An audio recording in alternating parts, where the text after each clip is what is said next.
Hello, I'm Dr. Jed Blodgett with Hastings College. Just wanted to offer a couple of suggestions about the NMEA All-State Etude, Snare Drum Etude for 2023.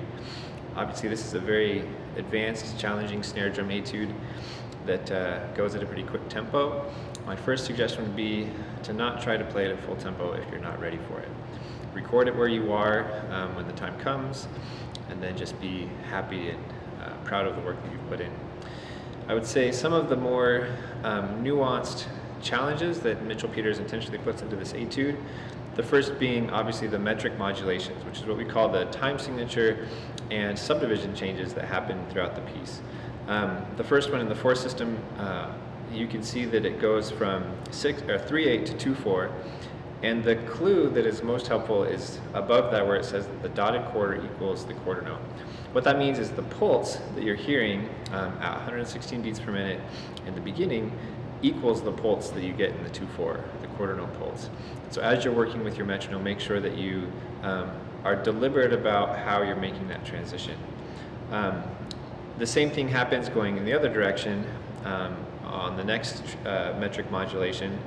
But on the second page, you have 2 that transfer by subdivision rather than by pulse, and so the 8th note remains constant. And so you want to make sure that you find a way to work with your metronome so that you can get that transition consistent. I've created some click tracks at various tempos that will help you work through that I'll put on my website if you'd like to download and try those.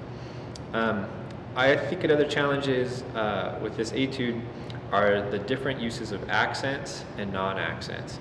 Not only does Mitchell Peters provide accents and rooftop accents, but he also gives you various phrases that are repeated, sometimes with accents and sometimes without, and sometimes with sforzandos.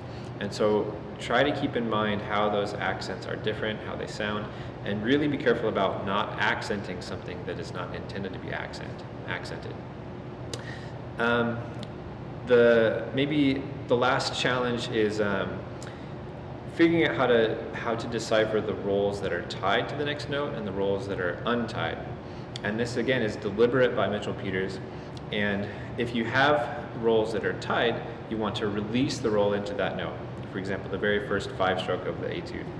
If you have rolls that are untied, like in measures 3 and 4, those should have space in between them.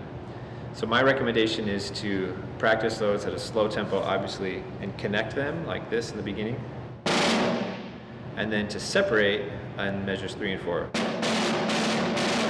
So the sticking I typically use at this fast tempo is right, left, right, where I do buzz, buzz, tap, and the release, right, that small tap, gives me enough space to get to the next buzz.